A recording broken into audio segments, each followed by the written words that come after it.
ਸਤਿ ਸ਼੍ਰੀ ਅਕਾਲ ਜੀ। ਤੁਸੀਂ ਦੇਖ ਰਹੇ ਹੋ ਪੰਜਾਬ ਮਿਲ USA ਟੀਵੀ ਤੇ ਮੈਂ ਸੁਰਭੀ ਸ਼ਰਮਾ ਹਾਜ਼ਰ ਹੋ ਚੁੱਕੀ ਹਾਂ ਪ੍ਰੋਗਰਾਮ ਖਬਰਨਾਮਾ ਲੈ ਕੇ। ਜੀ ਹਾਂ, ਪ੍ਰੋਗਰਾਮ ਵਿੱਚ ਗੱਲ ਕਰਨ ਜਾ ਰਹੇ ਹਾਂ ਅਸੀਂ ਕੁਝ ਖਾਸ ਅਪਡੇਟਸ ਦੇਸ਼ ਤੇ ਵਿਦੇਸ਼ ਨਾਲ ਜੁੜੀਆਂ ਹੋਈਆਂ ਔਰ ਸਭ ਤੋਂ ਵੱਡੀ ਅਪਡੇਟਸ ਤੁਹਾਨੂੰ ਪਤਾ ਹੀ ਹੈ ਅਮਰੀਕਾ ਦੀ ਤੁਹਾਡੇ ਨਾਲ ਸਾਂਝੀ ਕਰਦੇ ਹਾਂ। ਅਮਰੀਕਾ ਤੋਂ ਇਸ ਵੇਲੇ ਦੀ ਇੱਕ ਵੱਡੀ ਅਪਡੇਟ ਸਾਹਮਣੇ ਆ ਰਹੀ ਹੈ ਔਰ ਇਸ ਅਪਡੇਟ ਦੇ ਨਾਲ ਪ੍ਰਵਾਸੀਆਂ ਦੀ ਮੁਸ਼ਕਲਾਂ ਜਿਹੜੀਆਂ ਨਾ ਕੁਝ ਵਧਣ ਵਾਲੀਆਂ ਨੇ। ਉਹ ਇਸ ਕਰਕੇ ਕਿਉਂਕਿ ਡੋਨਾਲਡ ਟਰੰਪ ਨੇ ਇੱਕ ਨਵਾਂ ਫਰਮਾਨ ਜਾਰੀ ਕਰ ਦਿੱਤਾ ਹੈ। ਵੈਸੇ ਤਾਂ ਡੋਨਾਲਡ ਟਰੰਪ ਲਗਾਤਾਰ ਕੋਈ ਨਾ ਕੋਈ ਫਰਮਾਨ ਜਾਰੀ ਕਰਦੇ ਹੀ ਰਹਿੰਦੇ ਨੇ ਅਤੇ ਇਹ ਕਿਸੇ ਨਾ ਕਿਸੇ ਦਾ ਚਿੰਤਾ ਦਾ ਕਾਰਨ ਜ਼ਰੂਰ ਬਣਦਾ ਹੈ ਔਰ ਇਸੇ ਦੇ ਚੱਲਦੇ ਡੋਨਾਲਡ ਟਰੰਪ ਦੇ ਵੱਲੋਂ ਹੁਣ ਪ੍ਰਵਾਸੀਆਂ ਦੇ ਲਈ ਇੱਕ ਨਵਾਂ ਐਲਾਨ ਕਰ ਦਿੱਤਾ ਗਿਆ ਹੈ, ਇੱਕ ਨਵਾਂ ਨਿਯਮ ਬਣਾ ਦਿੱਤਾ ਗਿਆ ਹੈ ਜਿਸ ਕਰਕੇ ਪ੍ਰਵਾਸੀਆਂ ਦੀਆਂ ਚਿੰਤਾਵਾਂ ਵੱਧ ਚੁੱਕੀਆਂ ਹਨ। ਵੈਸੇ ਤਾਂ ਉੱਥੇ ਮੌਜੂਦ हर एक प्रवासी की चिंता वधी हुई है, चाहे वह वीज़ा धारक कोई भी होवे, H1B वीज़ा धारक होवे, स्टूडेंट वीज़ा ते आया होवे या फिर कोई सैलानी क्यों ना होवे। हुण इन्हां सब दीयां चिंतावां वध गईयां ने क्योंकि इन्हां दी जांच पड़ताल बहुत ज़्यादा तेज कर दी गई है अते एक टाइम पीरियड इन्हां नूं दे दिता गया है। हुण इन्हां सारे लोकां नूं खुद नूं रजिस्टर भी करना पएगा ਅਤੇ ਬਹੁਤ ਸਾਰੀਆਂ ਐਸੀ ਪਾਬੰਦੀਆਂ ਵੀ ਲਗਾ ਦਿੱਤੀਆਂ ਗਈਆਂ ਨੇ। ਇਸ ਦੇ ਨਾਲ ਇਹਨਾਂ ਨੂੰ ਜੁਰਮਾਨੇ ਤੇ ਕੈਦ ਹੋ ਸਕਦੇ ਨੇ, ਕਾਰਵਾਈਆਂ ਹੋ ਸਕਦੀਆਂ ਨੇ, ਇਹਨਾਂ ਨੂੰ ਜੇਲ੍ਹ ਵੀ ਹੋ ਸਕਦੀ ਹੈ। ਇਹ ਇੱਥੋਂ ਤੱਕ ਸੀਮਿਤ ਨਹੀਂ ਹੈ, ਇਹ ਸਟੂਡੈਂਟਸ ਤੇ ਵੀ ਲਾਗੂ ਹੁੰਦਾ ਹੈ। ਬਹੁਤ ਸਾਰੇ ਸਟੂਡੈਂਟ ਇਸ ਸਮੇਂ ਇਸੀ ਚਿੰਤਾ ਵਿੱਚ ਬੈਠੇ ਹੋਏ ਨੇ ਕਿ ਆਉਣ ਵਾਲੇ ਸਮੇਂ ਵਿੱਚ ਆਖਿਰ ਡੋਨਾਲਡ ਟਰੰਪ ਐਸਾ ਕਿਹੜਾ ਫੈਸਲਾ ਲੈ ਲੈਣਗੇ ਜੋ ਉਹਨਾਂ ਦੀ ਮੁਸੀਬਤਾਂ ਨੂੰ ਹੋਰ ਵਧਾ ਦੇਵੇਗਾ। ਸੋ ਡੋਨਾਲਡ ਟਰੰਪ ਦੇ ਵੱਲੋਂ ਸਾਫ਼ ਤੌਰ ਤੇ ਪ੍ਰਵਾਸੀਆਂ ਨੂੰ ਕਹਿ ਦਿੱਤਾ ਗਿਆ ਹੈ ਕਿ ਸਵੈ ਦੇਸ਼ ਦੇ ਨਿਕਾਲਾ ਲਵੋ, ਯਾਨੀ ਕਿ ਖੁਦ ਦੇਸ਼ ਤੋਂ ਨਿਕਲ ਜਾਓ, ਨਹੀਂ ਤਾਂ ਤੁਹਾਨੂੰ ਭਾਰੀ ਜੁਰਮਾਨਾ ਪਏਗਾ ਜਾਂ ਫਿਰ ਤੁਹਾਨੂੰ ਅਸੀਂ कैद कर लांगे या फिर तुहाडे ते कोई सख्त कार्रवाई हो सकती है। सो अमेरिका दे विच डोनाल्ड ट्रंप प्रशासन ने एक आदेश जारी कर दिता है एक बार फिर तो। सो विदेशी नागरिकों लिए रजिस्ट्रेशन लाजमी कर दी गई है इस विच। जी हाँ, कुछ जिन्ने भी विदेशी नागरिक ने उन्होंने खुद नूं रजिस्टर करना पएगा, इसलिए एक टाइम पीरियड भी दिता गया। इस टाइम पीरियड दे विच ही खुद नूं रजिस्टर करना पएगा अते लाजमी है। ऐसा ना करने वाले विरुद्ध सख्त कार्रवाई हो सकती है। सो ट्रंप प्रशासन वालों इस संबंध विच एक नवी चेतावनी जारी कर दी गई है। अमेरिका गृह सुरक्षा विभाग यानी कि DHS ने इस बारे कहा है कि जेकर विदेशियों ने 30 दिनों तो वध समय लई रहना है तां उन्हां नूं अपने आप नूं रजिस्टर करवाउणा चाहीदा है। अजिहा ना करन ते उन्हां नूं जुर्माना हो सकता है, कैद भी हो सकती है, दोवें हो सकते हैं। सो ऐसा नहीं है कि एक चीज़ होए कि सो दोनों चीज़ां भी हो सकदियां ने। सो जिहड़े विदेशी रजिस्टर नहीं करवाउंदे उन्हां नूं अमेरिका तो भी कढ़िया जा सकता है। सो अजिही स्थिति विच गैर कानूनी विदेशियों लई संदेश ये है कि उन्हां नूं तुरंत अमेरिका छड्ड देना चाहिए। ये सब कोशिशां इस करके कीतियां जा रही ने ताकि गैर कानूनी प्रवासी खुद ब खुद अमेरिका छड्ड के अपने अपने मुल्कां विच वापस चले जाण। ये आंकड़ा बहुत ज़्यादा है। अमेरिका दे विच गैर कानूनी प्रवासियों का आंकड़े की गल मैं कर रही हाँ जिस समय बहुत ज़्यादा है और हाले तक डोनाल्ड ट्रंप अपने उस टीचे ते नहीं पहुँच सके जिथे तक उन्होंने पहुँचना चाहिए है। इस करके डोनाल्ड ट्रंप लगातार अपनी वख-वख कोशिशां कर रहे हैं। सो हुण एक नवा ऐलान किया है रजिस्ट्रेशन का। इस तो पहला भी रजिस्ट्रेशन वाला ऐलान होया सी जिस में सिर्फ गैर कानूनी प्रवासियों नूं खुद नूं रजिस्टर करने वास्ते कहा गया सीगा कि खुद अगे आके अपने आप रजिस्टर करन। पर यह ऐलान कुछ वखरा है। इस विच हर किसी नूं यानी कि जिन्ने भी विदेशी नागरिक ने ईवन कि जो सैलानी है अमेरिका विच घूमन जाते हैं उन्हां नूं भी रजिस्टर करना पवेगा अगर वो 30 दिनों तो वध अमेरिका विच रहिंदे ने। सो हर किसी नूं इसलिए रजिस्टर करना पवेगा। ये नवी प्रणाली अमेरिका च 11 अप्रैल तो लागू हो चुकी है। ट्रंप प्रशासन ने इस नूं सख्ती नाल लागू करन दा संकेत दिता होया। गृह सुरक्षा विभाग यानी कि DHS ने गैर कानूनी एलियंस नूं सुनेहा सिरलेख वाली एक पोस्ट जारी की है। यानी कि उन्होंने एक पोस्ट जारी की जिस विच ये लिखा गया है कि गैर कानूनी एलियंस नूं सुनेहा है। सो ये कहा गया उस विच कि बिना इजाजत के रहन वाले विदेशी नागरिकों नूं अपने आप देश छड्ड देना चाहिए। उन्होंने पोस्ट में यह भी लिखा कि खुद तो डिपोर्ट होना पूरी तरह सुरक्षित है क्योंकि अगर वो खुद डिपोर्ट होंगे ने तो इस विच उन्होंने किसी तरीके की कोई झंझट नहीं महसूस होएगी। यानी कि अमेरिका वालों उन्होंने नाल कोई बदसलूकी नहीं की जाएगी, कोई दुर्व्यवहार नहीं होएगा। अमेरिका बहुत खुशी दे नाल उन्होंने वापस भेजेगा। इस दे नाल उन्होंने आने वाले समय विच कानूनी तौर पर अमेरिका आने का मौका भी मिलेगा। सो उन्होंने खास तौर पर अपील की है उन्होंने लोगों नूं जो अमेरिका विच गैर दस्तावेजा यानी कि गैर कानूनी तरीके ना रह रहे हैं, बिना दस्तावेजा दे रह रहे हैं कि खुद देश छड़ के चले जाओ तो बहुत चंगा है। अगर वो ऐसा नहीं करते तो उन्होंने उन्होंने कार्रवाई करनी पएगी। सो उन्होंने कहा है कि अपनी पसंद की उड़ान चुनो ਅਤੇ ਜਾਓ। ਜੇਕਰ ਤੁਸੀਂ ਖੁਦ ਤੋਂ ਡਿਪੋਰਟ ਹੁੰਦੇ ਹੋ ਤਾਂ ਤੁਸੀਂ ਆਪਣੀ ਕਮਾਈ ਅਮਰੀਕਾ ਵਿੱਚ ਵੀ ਰੱਖ ਸਕਦੇ ਹੋ। ਸੋ ਆਉਣ ਵਾਲੇ ਸਮੇਂ ਵਿੱਚ ਉਹਨਾਂ ਨੂੰ ਅਮਰੀਕਾ ਆਉਣ ਦਾ ਮੌਕਾ ਤਾਂ ਮਿਲੇਗਾ ਹੀ, ਇਸ ਦੇ ਨਾਲ ਅਮਰੀਕਾ ਉਸ ਦਾ ਸਵਾਗਤ ਵੀ ਕਰੇਗਾ।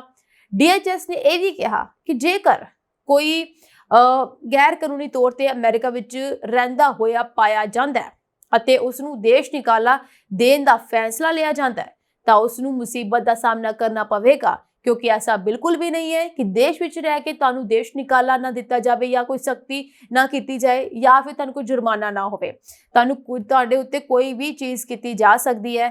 ਤੁਹਾਨੂੰ ਅਗਰ ਅਮਰੀਕਾ ਵਿੱਚ ਰਹਿੰਦਾ ਹੋਇਆ ਪਾਇਆ ਗਿਆ ਤੇ ਤੁਹਾਡੇ ਲਈ ਬਹੁਤ ਵੱਡੀ ਮੁਸੀਬਤ ਹੋ ਸਕਦੀ ਹੈ।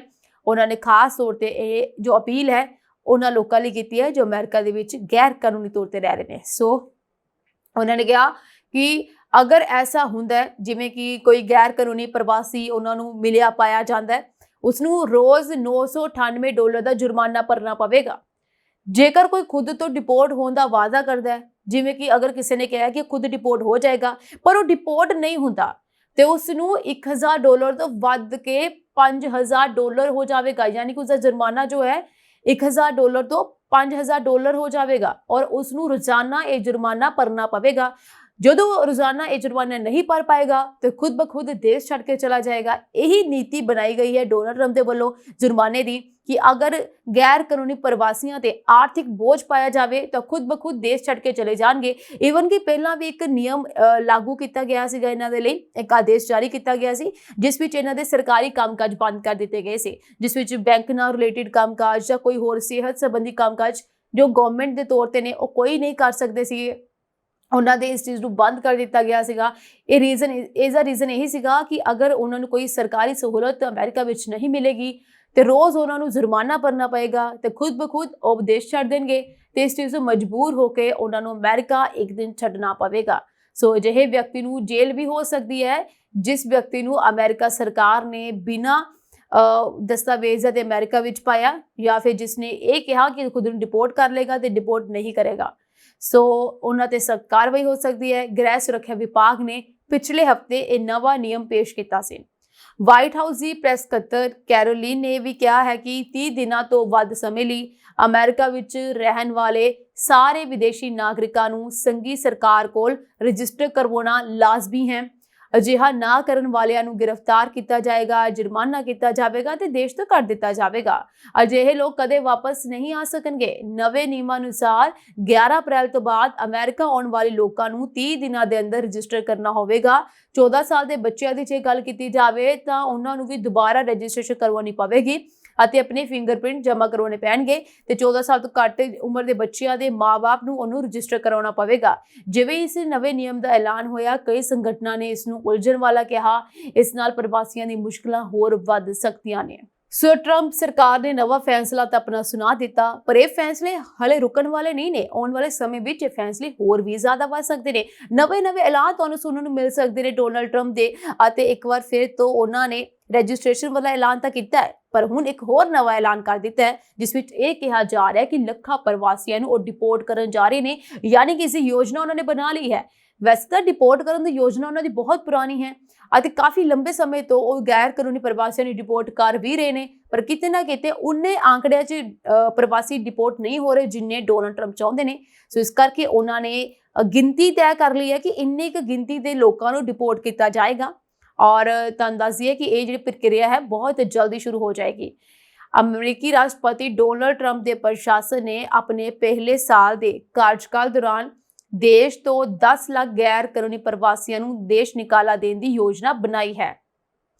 ਸੋ ਇਹ ਉਹ ਆંકੜਾ ਹੈ ਜੋ ਅਕਸਰ ਨਿੱਜੀ ਗੱਲਬਾਤ ਵਿੱਚ ਸੁਣਿਆ ਜਾਂਦਾ ਹੈ।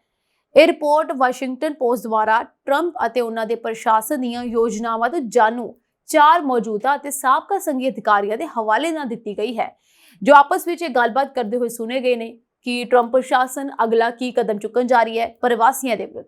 ਸੋ ਟਰੰਪ ਪ੍ਰਸ਼ਾਸਨ ਦਾ ਇਹ ਫੈਸਲਾ ਰਾਸ਼ਟਰਪਤੀ ਓਬਾਮਾ ਦੇ ਅਧੀਨ ਪਿਛਲੇ ਰਿਕਾਰਡ ਨਾਲੋਂ ਦੁੱਗਣਾ ਹੋਵੇਗਾ, ਕਿਉਂਕਿ ਉਸ ਸਾਲ ਯਾਨੀ ਕਿ ਜਿਨ੍ਹਾਂ ਨੇ ਆਪਣੇ 1 ਸਾਲ ਵਿੱਚ ਲਗਭਗ 4 ਲੱਖ ਦੇਸ਼ ਨਿਕਾਲੇ ਦੀ ਨਿਗਰਾਨੀ ਕੀਤੀ ਸੀ, ਪਰ ਡੋਨਾਲਡ ਟਰੰਪ ਇਸ ਨੂੰ ਵਧਾ ਕੇ 10 ਲੱਖ ਕਰਨਾ ਚਾਹੁੰਦੇ ਨੇ। ਹਾਲਾਂਕਿ ਅਧਿਕਾਰੀਆਂ ਨੇ ਇਹ ਖੁਲਾਸਾ ਨਹੀਂ ਕੀਤਾ ਹੈ ਕਿ ਇਹਨਾਂ ਆંકੜਿਆਂ ਨੂੰ ਕਿਵੇਂ ਮਾਪਿਆ ਜਾਵੇਗਾ, ਜਿਸ ਨਾਲ ਟੀਚੇ ਦੀ ਵਿਵਹਾਰਕਤਾ ਬਾਰੇ ਸ਼ੱਕ ਪੈਦਾ ਹੁੰਦਾ ਹੈ। ਸੋ ਵਾਈਟ ਹਾਊਸ ਦੇ ਸਲਾਹਕਾਰ ਸਟੀਫਨ ਮਿਲਰ ਦੇਸ਼ ਨਿਕਾਲੇ ਦੇ ਕਾਰਜਾਂ ਨੂੰ ਤੇਜ਼ ਕਰਨ ਲਈ ਹੋਮਲੈਂਡ ਸਿਕਿਉਰਿਟੀ ਵਿਭਾਗ ਅਤੇ ਹੋਰ ਏਜੰਸੀਆਂ ਨਾਲ ਰੋਜ਼ਾਨਾ ਹੀ ਮੀਟਿੰਗਾਂ ਕਰ ਰਹੇ ਨੇ ਤੇ ਇਸ ਮੀਟਿੰਗ ਦੀ ਅਗਵਾਈ ਦੇ ਵਿੱਚ ਇਹ ਫੈਸਲਾ ਕੀਤਾ ਜਾ ਰਿਹਾ ਹੈ ਕਿ ਆਖਿਰ ਕਿਵੇਂ ਇਸ ਟੀਚੇ ਤੱਕ ਪਹੁੰਚਿਆ ਜਾਵੇ। ਸੋ ਇਹ ਜੋ ਇਹ ਫੋਕਸ ਜੋ ਹੈ ਨਾ 1.4 ਮਿਲੀਅਨ ਪ੍ਰਵਾਸੀਆਂ ਤੇ ਹੈ ਹਾਲੇ, ਜਿਨ੍ਹਾਂ ਵਿੱਚ ਬਹੁਤ ਸਾਰੇ ਅਮਰੀਕਾ ਵਿੱਚ ਰਹਿੰਦੇ ਨੇ ਕਿਉਂਕਿ ਉਹਨਾਂ ਦੇ ਮੂਲ ਦੇਸ਼ ਉਹਨਾਂ ਨੂੰ ਸਵੀਕਾਰ ਨਹੀਂ ਕਰਦੇ ਤੇ ਉਹਨਾਂ ਨੂੰ ਵਾਪਸ ਭੇਜ ਦਿੰਦੇ ਨੇ। ਪ੍ਰਕਾਸ਼ਨ ਦੇ ਮੁਤਾਬਕ ਵਿਸ਼ਲੇਸ਼ਕਾਂ ਦਾ ਕਹਿਣਾ ਹੈ ਕਿ ਸੀਮਿਤ ਫੰਡਿੰਗ, ਕਰਮਚਾਰੀ ਅਧਿਕਾਰ ਅਤੇ ਇਸ ਤੱਥ ਦੇ ਕਾਰਨ ਟਰੰਪ ਦੀਆਂ ਅਜਿਹੀਆਂ ਯੋਜਨਾਵਾਂ ਅਵਿਸ਼ਵਾਸੀ ਹਨ ਕਿ ਜ਼ਿਆਦਾਤਰ ਪ੍ਰਵਾਸੀਆਂ ਨੂੰ ਦੇਸ਼ ਨਿਕਾਲੇ ਦੇ ਫੈਸਲੇ ਖਿਲਾਫ ਅਦਾਲਤ ਦੇ ਵਿੱਚ ਅਪੀਲ ਕਰਨ ਦਾ ਅਧਿਕਾਰ ਹੁੰਦਾ ਹੈ। ਸੋ ਅਦਾਲਤਾਂ ਦੇ ਕੰਮ ਸੌਖੇ ਨਹੀਂ ਨੇ। ਅਗਰ ਪ੍ਰਵਾਸੀ ਅਦਾਲਤ ਵਿੱਚ ਆਪਣੀ ਪਟੀਸ਼ਨ ਵੀ ਦਾਇਰ ਕਰਦੇ ਨੇ ਤੇ ਇਸ ਨੂੰ 20 ਸਾਲ ਤੋਂ ਜ਼ਿਆਦਾ ਸਮਾਂ ਲੱਗ ਜਾਂਦਾ, ਕਈ ਮਹੀਨੇ ਲੱਗ ਜਾਂਦੇ ਨੇ। ਸੋ ਇੱਕ ਅਦਾਲਤਾਂ ਦੇ ਕੰਮ ਦੇ ਬੋਝ ਕਾਰਨ ਵੀ ਇਸ ਪ੍ਰਕਿਰਿਆ ਨੂੰ ਮਹੀਨੇ ਜਾਂ ਸਾਲ ਵੀ ਲੱਗ ਜਾਂਦੇ ਨੇ। ਕੁੱਲ ਮਿਲਾ ਕੇ ਲਗਭਗ 11 ਮਿਲੀਅਨ ਗੈਰ ਕਾਨੂੰਨੀ ਪ੍ਰਵਾਸੀ ਸੰਯੁਕਤ ਰਾਜ ਵਿੱਚ ਰਹਿ ਰਹੇ ਹਨ। ਇਸ ਸਮੇਂ 1 ਮਿਲੀਅਨ ਲੋਕਾਂ ਨੂੰ ਦੇਸ਼ ਨਿਕਾਲਾ ਦੇਣ ਦਾ ਕੰਮ ਮੁਸ਼ਕਲ ਹੋਣ ਦਾ ਇੱਕ ਮੁੱਖ ਕਾਰਨ ਇਹ ਵੀ ਹੈ ਕਿ ਬਹੁਤ ਘੱਟ ਲੋਕ ਗੈਰ ਕਾਨੂੰਨੀ ਤੌਰ ਤੇ ਸਰਹੱਦ ਪਾਰ ਕਰ ਰਹੇ ਨੇ। ਸੋ ਅਧਿਕਾਰੀਆਂ ਨੇ ਪੁਸ਼ਟੀ ਕੀਤੀ ਹੈ ਕਿ 30 ਦੇਸ਼ਾਂ ਤੱਕ ਡਿਪੋਰਟੀਆਂ ਨੂੰ ਪ੍ਰਾਪਤ ਕਰਨ ਲਈ ਗੱਲਬਾਤ ਚੱਲ ਰਹੀ ਹੈ ਜੋ ਉਹਨਾਂ ਦੇ ਆਪਣੇ ਨਾਗਰਿਕ ਨਹੀਂ ਹਨ। ਸੋ ਅਦਾਲਤ ਵਿੱਚ ਦਾਇਰ ਕਰਨ ਵਿੱਚ ਪ੍ਰਸ਼ਾਸਨ ਨੇ ਕਿਹਾ ਇਸ ਦਾ ਉਦੇਸ਼ ਹਜ਼ਾਰਾਂ ਪ੍ਰਵਾਸੀਆਂ ਨੂੰ ਇਨ੍ਹਾਂ ਤਥਾਕਥਿਤ ਤੀਜੇ ਦੇਸ਼ਾਂ ਵਿੱਚ ਭੇਜਣਾ ਹੈ। ਯਾਨੀ ਕਿ ਇਹ ਕੋਸ਼ਿਸ਼ ਕੀਤੀ ਜਾ ਰਹੀ, ਇਸ ਤੋਂ ਪਹਿਲਾਂ ਵੀ ਕੋਸ਼ਿਸ਼ ਕੀਤੀ ਗਈ ਸੀਗੀ ਕਿ ਗੈਰ ਕਾਨੂੰਨੀ ਪ੍ਰਵਾਸੀਆਂ ਨੂੰ ਵੱਖ-ਵੱਖ ਦੇਸ਼ਾਂ ਵਿੱਚ ਭੇਜਿਆ ਗਿਆ ਸੀਗਾ। ਹੁਣ ਦੁਬਾਰਾ ਤੋਂ ਇਹ ਕੋਸ਼ਿਸ਼ ਕੀਤੀ ਜਾਏਗੀ ਕਿ ਇਹਨਾਂ ਲੋਕਾਂ ਨੂੰ ਜਿਨ੍ਹਾਂ ਦੇ ਦੇਸ਼ ਉਹਨਾਂ ਨੂੰ ਸਵੀਕਾਰ ਨਹੀਂ ਕਰਦੇ, ਮੈਕਸੀਕੋ, ਕੋਸਟਾ ਰੀਕਾ, ਪਨਾਮਾ ਅਤੇ ਇੱਥੋਂ ਤੱਕ ਕਿ ਰਵਾਂਡਾ ਵਰਗੇ ਦੇਸ਼ਾਂ ਵਿੱਚ ਦੇਸ਼ ਨਿਕਾਲਾ ਪਹਿਲਾਂ ਹੀ ਸ਼ੁਰੂ ਹੋ ਚੁੱਕਿਆ ਹੈ, ਜੋ ਕਿ ਅਮਰੀਕੀ ਇਮੀਗ੍ਰੇਸ਼ਨ ਨੀਤੀ ਵਿੱਚ ਇੱਕ ਮਹੱਤਵਪੂਰਨ ਤਬਦੀਲੀ ਦੀ ਨਿਸ਼ਾਨਦੇਹੀ ਕਰਦਾ ਹੈ। ਸੋ 10 ਲੱਖ ਪ੍ਰਵਾਸੀਆਂ ਨੂੰ ਡਿਪੋਰਟ ਕਰਨ ਦੀ ਤਿਆਰੀ ਵਿੱਚ ਡੋਨਾਲਡ ਟਰੰਪ ਹਨ ਅਤੇ ਕਦੋਂ ਇਸ ਦੀ ਪ੍ਰਕਿਰਿਆ ਸ਼ੁਰੂ ਹੁੰਦੀ ਹੈ ਇਸ ਬਾਰੇ ਕੋਈ ਹਲੇ ਪਤਾ ਨਹੀਂ ਹੈ, ਪਰ ਇਹ ਕਿਹਾ ਜਾ ਰਿਹਾ ਹੈ ਕਿ ਬਹੁਤ ਜਲਦ ਇਸ ਦੀ ਪ੍ਰਕਿਰਿਆ ਸ਼ੁਰੂ ਹੋ ਸਕਦੀ ਹੈ। ਸੋ ਅਮਰੀਕਾ ਵਿੱਚ ਰਹਿ ਰਹੇ ਵਿਦਿਆਰਥੀਆਂ ਨੂੰ ਤਾਂ ਖਾਸ ਤੌਰ ਤੇ ਚੇਤਾਵਨੀ ਦਿੱਤੀ ਗਈ ਹੈ ਅਤੇ ਉਹਨਾਂ ਨੂੰ ਇੱਕ ਅਪੀਲ ਕੀਤੀ ਗਈ ਹੈ ਤੇ ਖਾਸ ਤੌਰ ਤੇ ਕੁਝ ਗੱਲਾਂ ਦਾ ਧਿਆਨ ਰੱਖਣ ਲਈ ਕਿਹਾ ਗਿਆ ਹੈ ਕਿਉਂਕਿ ਡੋਨਾਲਡ ਟਰੰਪ ਇਸ ਵੇਲੇ ਸਿਰਫ ਗੈਰ ਕਾਨੂੰਨੀ ਪ੍ਰਵਾਸੀਆਂ ਤੇ ਸਖਤ ਨਹੀਂ ਨੇ, ਉਹ ਸਟੂਡੈਂਟਸ ਤੇ ਵੀ ਬਹੁਤ ਜ਼ਿਆਦਾ ਸਖਤ ਨੇ ਤੇ ਉਹਨਾਂ ਦੇ ਉੱਪਰ ਨਿਗਰਾਨੀ ਕਰਕੇ ਬੈਠੇ ਹੋਏ ਨੇ। ਯਾਨੀ ਕਿ ਉਹਨਾਂ ਦੇ ਉੱਪਰ ਤਿੱਖੀ ਨਜ਼ਰ ਰੱਖੀ ਜਾ ਰਹੀ ਹੈ ਕਿ ਅਗਰ ਕਿਸੇ ਵਿਦਿਆਰਥੀ ਨੇ ਕੋਈ ਵੀ ਛੋਟੀ ਜਿਹੀ ਚੂਕ ਵੀ ਕੀਤੀ ਤਾਂ ਉਸ ਨੂੰ ਤੁਰੰਤ ਦੇਸ਼ ਨਿਕਾਲਾ ਦਿੱਤਾ ਜਾ ਸਕਦਾ ਹੈ, ਉਸਦਾ ਵੀਜ਼ਾ ਰੱਦ ਕੀਤਾ ਜਾ ਸਕਦਾ ਹੈ। ਇਹ ਕੋਈ ਆਮ ਗੱਲ ਨਹੀਂ ਹੈ। ਅਗਰ ਕਿਸੇ ਵਿਦਿਆਰਥੀ ਦਾ ਵੀਜ਼ਾ ਰੱਦ ਹੋ ਜਾਂਦਾ ਹੈ ਤਾਂ ਉਸਦਾ ਭਵਿੱਖ ਬਹੁਤ ਜ਼ਿਆਦਾ ਖਤਰੇ ਵਿੱਚ ਪੈ ਸਕਦਾ ਹੈ, ਉਸ ਨੂੰ ਭਾਰੀ ਨੁਕਸਾਨ ਹੋ ਸਕਦਾ ਹੈ ਕਿਉਂਕਿ ਵਿਦਿਆਰਥੀ ਲੱਖਾਂ ਰੁਪਏ ਖਰਚ ਕਰਕੇ ਅਮਰੀਕਾ ਵਿੱਚ ਪੜ੍ਹਾਈ ਕਰਨ ਜਾਂਦੇ ਨੇ, ਲੇਕਿਨ ਉਹਨਾਂ ਦੀਆਂ ਛੋਟੀਆਂ ਗਲਤੀਆਂ ਅੱਜ ਉਹਨਾਂ ਨੂੰ ਬਹੁਤ ਵੱਡਾ ਨੁਕਸਾਨ ਪਹੁੰਚਾ ਸਕਦੀਆਂ ਨੇ। ਇਸ ਤੋਂ ਪਹਿਲਾਂ ਅਮਰੀਕਾ ਵਿੱਚ ਅਗਰ ਇਹਨਾਂ ਵਿਦਿਆਰਥੀਆਂ ਕੋਲ ਕੋਈ ਛੋਟੀ-ਮੋਟੀਆਂ ਗਲਤੀਆਂ ਹੁੰਦੀਆਂ ਸੀ ਤੇ ਉਸ ਦੀ ਸੁਣਵਾਈ ਤੁਰੰਤ ਹੋ ਜਾਂਦੀ ਸੀਗੀ। ਯਾਨੀ ਕਿ ਇੰਨੀਆਂ ਛੋਟੀਆਂ-ਮੋਟੀਆਂ ਚੀਜ਼ਾਂ ਦੇ ਲਈ ਇਹਨਾਂ ਵਿਦਿਆਰਥੀ ਦੇ ਵੀਜ਼ੇ ਰੱਦ ਨਹੀਂ ਸੀ ਹੁੰਦੇ, ਪਰ ਹੁਣ ਐਸਾ ਨਹੀਂ ਹੋ ਸਕਦਾ। ਹੁਣ ਅਗਰ ਤੁਸੀਂ ਕੋਈ ਵੀ ਗਲਤੀ ਕਰਦੇ ਹੋ ਤੇ ਤੁਹਾਡਾ ਵੀਜ਼ਾ ਰੱਦ ਹੋ ਸਕਦਾ ਹੈ। ਇਹ ਗੱਲ ਮੈਂ ਇਸ ਕਰਕੇ ਕਹਿ ਰਹੀ ਹਾਂ ਕਿ ਡੋਨਾਲਡ ਟਰੰਪ ਲਗਾਤਾਰ ਵਿਦਿਆਰਥੀਆਂ ਨੂੰ ਚੇਤਾਵਨੀ ਦੇ ਰਹੇ ਨੇ। ਇਸ ਤੋਂ ਪਹਿਲਾਂ ਵੀ ਬਹੁਤ ਸਾਰੇ ਵਿਦਿਆਰਥੀਆਂ ਨੂੰ 300 ਵਿਦਿਆਰਥੀਆਂ ਦੇ ਵੀਜ਼ੇ ਰੱਦ ਕਰ ਦਿੱਤੇ ਗਏ ਨੇ ਔਰ ਉਸ ਤੋਂ ਬਾਅਦ ਵੀ ਬਹੁਤ ਸਾਰੇ ਵਿਦਿਆਰਥੀਆਂ ਦੀ ਲਿਸਟ ਸਾਹਮਣੇ ਆਈ ਹੈ ਜਿਨ੍ਹਾਂ ਨੂੰ ਵੀਜ਼ੇ ਰੱਦ ਕੀਤੇ ਜਾਣਗੇ ਅਤੇ ਇਸ ਵਿੱਚ ਭਾਰਤੀ ਵਿਦਿਆਰਥੀ ਵੀ ਸ਼ਾਮਲ ਹੈ।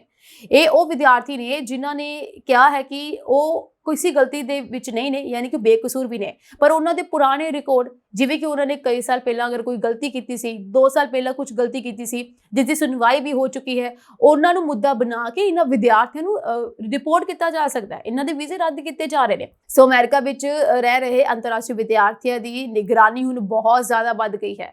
ਰਾਸ਼ਟਰਪਤੀ ਡੋਨਾਲਡ ਟਰੰਪ ਦੇ ਸੱਤਾ ਵਿੱਚ ਵਾਪਸ ਆਉਣ ਤੋਂ ਬਾਅਦ ਇਮੀਗ੍ਰੇਸ਼ਨ ਨਿਯਮਾਂ ਅਤੇ ਉਹਨਾਂ ਨੂੰ ਲਾਗੂ ਕਰਨ ਨੂੰ ਹੁਣ ਹੋਰ ਸਖਤੀ ਨਾਲ ਲਾਗੂ ਕੀਤਾ ਗਿਆ ਹੈ। ਅਜਿਹੀ ਸਥਿਤੀ ਵਿੱਚ ਜੇਕਰ ਕੋਈ ਵਿਦਿਆਰਥੀ ਕੁਝ ਨਿਯਮਾਂ ਦੀ ਉਲੰਘਣਾ ਕਰਦਾ ਹੈ ਤਾਂ ਉਸਦਾ ਵਿਦਿਆਰਥੀ ਵੀਜ਼ਾ ਰੱਦ ਕਰ ਦਿੱਤਾ ਜਾ ਸਕਦਾ ਹੈ। ਤੇ ਇਹ ਜੋ ਖਬਰ ਹੈ ਕਾਫੀ ਲੰਬੇ ਸਮੇਂ ਤੋਂ ਪ੍ਰਕਾਸ਼ਿਤ ਵੀ ਹੋ ਰਹੀ ਹੈ। ਬਾਰ-ਬਾਰ ਵਿਦਿਆਰਥੀਆਂ ਨੂੰ ਅਪੀਲ ਕੀਤੀ ਜਾ ਰਹੀ ਹੈ, ਬਾਰ-ਬਾਰ ਚੇਤਾਵਨੀ ਦਿੱਤੀ ਜਾ ਰਹੀ ਹੈ। ਇਸ ਕਰਕੇ ਅਸੀਂ ਵੀ ਆਪਣੇ ਪ੍ਰੋਗਰਾਮ ਦੇ ਵਿੱਚ ਵਾਰ-ਵਾਰ ਇਹ ਮੁੱਦਾ ਸਾਹਮਣੇ ਰੱਖ ਰਹੇ ਹਾਂ ਕਿ ਆਖਿਰ ਬਾਰ-ਬਾਰ ਐਸਾ ਕਿਉਂ ਕਿਹਾ ਜਾ ਰਿਹਾ ਹੈ। ਸੋ ਜੇਕਰ ਤੁਸੀਂ ਇਸ ਸਮੇਂ ਅਮਰੀਕਾ ਵਿੱਚ ਪੜ੍ਹਾਈ ਕਰ ਰਹੇ ਹੋ ਜਾਂ ਭਵਿੱਖ ਵਿੱਚ ਉੱਥੇ ਜਾਣ ਬਾਰੇ ਸੋਚ ਰਹੇ ਹੋ ਤਾਂ ਤੁਹਾਨੂੰ ਕੁਝ ਗੱਲਾਂ ਦਾ ਖਾਸ ਧਿਆਨ ਰੱਖਣਾ ਚਾਹੀਦਾ ਹੈ। ਇਸ ਬਾਰੇ ਦੱਸਣ ਜਾ ਰਹੀ ਹਾਂ ਮੈਂ ਅੱਜ ਕਿ ਤੁਹਾਨੂੰ ਕਿਹੜੀਆਂ ਖਾਸ ਗੱਲਾਂ ਦਾ ਧਿਆਨ ਰੱਖਣਾ ਚਾਹੀਦਾ ਹੈ।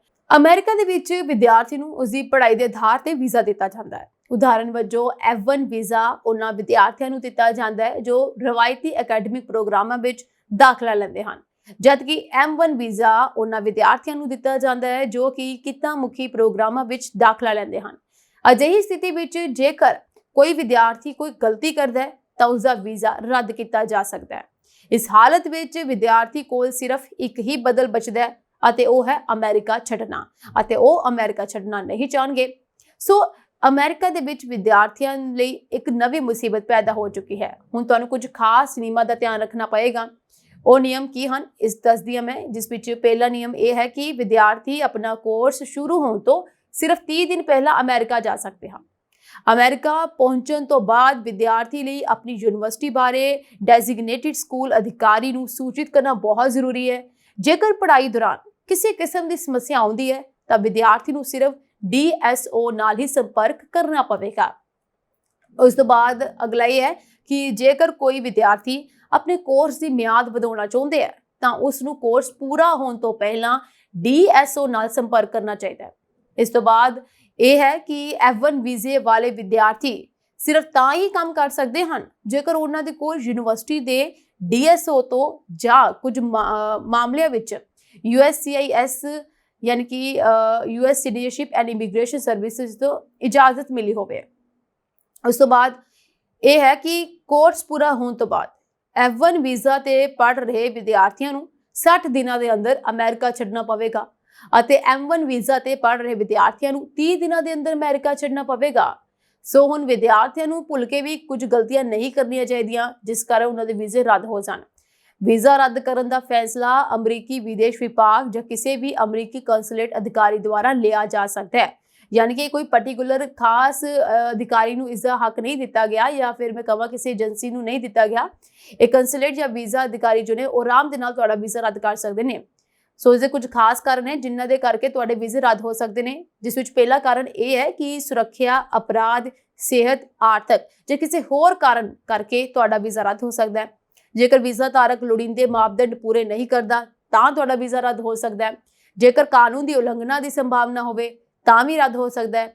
ਇਸ ਤੋਂ ਇਲਾਵਾ ਵੀਜ਼ਾ ਰੱਦ ਹੋਣ ਦੇ ਹੋਰ ਕਾਰਨ ਵੀ ਹੋ ਸਕਦੇ ਨੇ, ਜਿਸ ਵਿੱਚ ਤੁਸੀਂ ਤੇਜ਼ ਰਫ਼ਤਾਰ ਨਾਲ ਗੱਡੀ ਚਲਾਉਂਦੇ ਹੋ ਜਾਂ ਫਿਰ ਤੁਸੀਂ ਫਲਸਤੀਨੀ ਜਾਂ ਅੱਤਵਾਦੀ ਸੰਗਠਨਾਂ ਦੇ ਨਾਲ ਜੁੜੇ ਹੋਏ ਹੋ। ਇਹ ਵੀ ਸਭ ਕਾਰਨ ਤੁਹਾਡੇ ਵੀਜ਼ੇ ਰੱਦ ਕਰ ਸਕਦੇ ਨੇ। ਇਸ ਕਰਕੇ ਤੇ ਤੁਹਾਡੇ ਸੋਸ਼ਲ ਮੀਡੀਆ ਅਕਾਊਂਟਸ ਯਾਨੀ ਕਿ ਸਟੂਡੈਂਟਸ ਦੇ ਸੋਸ਼ਲ ਮੀਡੀਆ ਅਕਾਊਂਟਸ ਦੀ ਚੰਗੀ ਤਰੀਕੇ ਦੇ ਨਾਲ ਨਿਗਰਾਨੀ ਰੱਖੀ ਜਾ ਰਹੀ ਹੈ ਅਤੇ ਪਤਾ ਲਗਾਇਆ ਜਾ ਰਿਹਾ ਹੈ ਇਹ ਕਿਹੜੇ ਵਿਦਿਆਰਥੀ ਇਸ ਵਿੱਚ ਸ਼ਾਮਲ ਹੈ।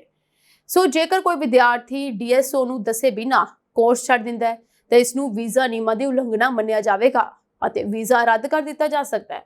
ਇਸ ਤੋਂ ਇਲਾਵਾ F1 ਵੀਜ਼ਾ ਤੇ ਪੜ੍ਹ ਰਹੇ ਵਿਦਿਆਰਥੀਆਂ ਨੂੰ ਬਿਨਾਂ ਇਜਾਜ਼ਤ ਅਮਰੀਕਾ ਵਿੱਚ ਕੰਮ ਕਰਨ ਦੀ ਇਜਾਜ਼ਤ ਨਹੀਂ ਹੈ। ਜੇਕਰ ਅਜਿਹਾ ਕਰਦੇ ਫੜੇ ਗਏ ਤਾਂ ਉਹਨਾਂ ਨੂੰ ਦੇਸ਼ ਛੱਡਣਾ ਪਵੇਗਾ ਅਤੇ ਦੁਬਾਰਾ ਅਮਰੀਕਾ ਵਿੱਚ ਦਾਖਲਾ ਨਹੀਂ ਹੋ ਸਕੇਗਾ। ਜੇਕਰ ਵਿਦਿਆਰਥੀਆਂ ਦਾ ਅਕੈਡਮਿਕ ਰਿਕਾਰਡ ਮਾੜਾ ਹੈ ਜਾਂ ਉਸ ਵਿਰੁੱਧ ਕੋਈ ਅਨੁਸ਼ਾਸਨੀ ਕਾਰਵਾਈ ਲੰਬਿਤ ਹੈ ਤਾਂ ਵੀਜ਼ਾ ਰੱਦ ਕੀਤਾ ਜਾ ਸਕਦਾ ਹੈ।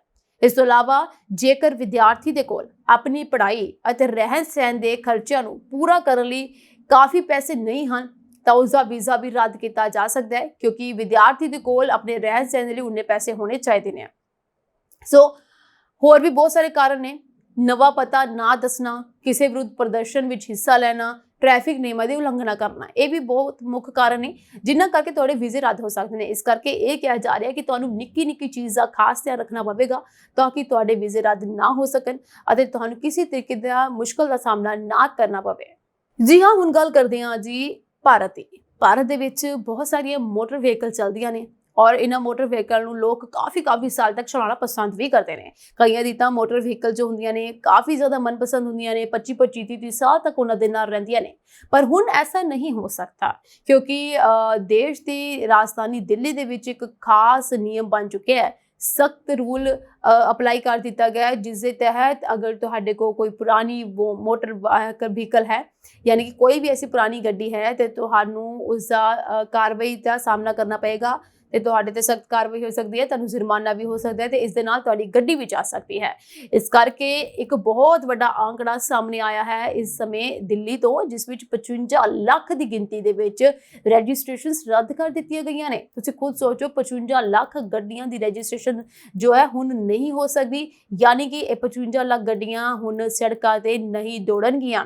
ਇਸ ਦੇ ਬਹੁਤ ਸਾਰੇ ਕਾਰਨ ਹੈ ਜਿਸ ਕਰਕੇ ਇਹਨਾਂ ਦੀ ਰਜਿਸਟ੍ਰੇਸ਼ਨ ਰੱਦ ਕੀਤੀ ਗਈ ਹੈ। ਫਿਲਹਾਲ ਇਹ ਚੇਤਾਵਨੀ ਕਾਫੀ ਲੰਬੇ ਸਮੇਂ ਤੋਂ ਦਿੱਤੀ ਜਾ ਰਹੀ ਸੀ ਕਿ ਇਹਨਾਂ ਰਜਿਸਟ੍ਰੇਸ਼ਨ ਜੋ ਨਹੀਂ ਗੱਡੀਆਂ ਨੇ ਉਹਨਾਂ ਨੂੰ जल्दी तो जल्दी रजिस्टर कराया जाए या फिर इन्ना दा समा सीमा खत्म होने वाला या फिर अपनी गड्डियां नूं नवीं गड्डियां तो बदलिया जाए, पर हाले तक भी ऐसा नहीं होया सी। इस करके इन्ना सारिया गड्डियां दी रजिस्ट्रेशन नूं हुण रद्द कर दिता गया है। सो दिल्ली विच 15 साल तो पुराने पेट्रोल वाहन अते 10 साल तो पुराने डीजल वाहनों नूं सड़कां ते चलन तो रोकण दे लई ट्रांसपोर्ट विभाग छेती ही कुछ सख्त कदम चुकन जा रहा है। विभाग ने अजिहे ज्यादा ओवरेज वाले वाहनों के मालकां नूं एक जनतक नोटिस जारी कर दिता है, जिस विच यह स्पष्ट किया गया है कि जेकर ये वाहन सड़कों ते चलते या खड़े पाए गए तो उन्हां नूं जब्त कर लिया जाएगा अते टोइंग अते पार्किंग चार्ज तो इलावा 5 तो 10,000 रुपए का जुर्माना भी लगाया जाएगा।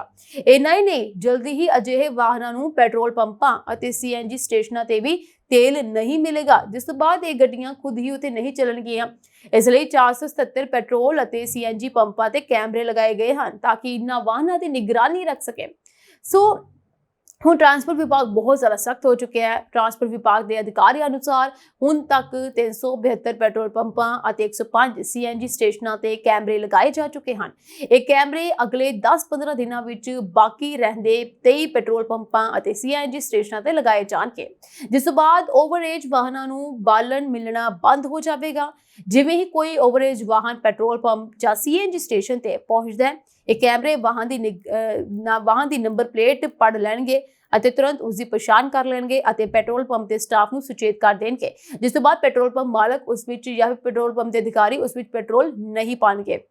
सो 55 ਲੱਖ ਤੋਂ ਵੱਧ पुराने वाहनों की रजिस्ट्रेशन रद्द कर दी गई है। भावें दिल्ली के वातावरण मंत्री ने इस प्रणाली ਨੂੰ 1 अप्रैल ਤੋਂ शुरू ਕਰਨ ਦਾ ਐਲਾਨ ਕੀਤਾ ਸੀ, पर कुछ ਥਾਵਾਂ ਤੇ कैमरे लगाने ਵਿੱਚ देरी कारण यह काम 1 अप्रैल ਤੋਂ शुरू नहीं हो सकिया।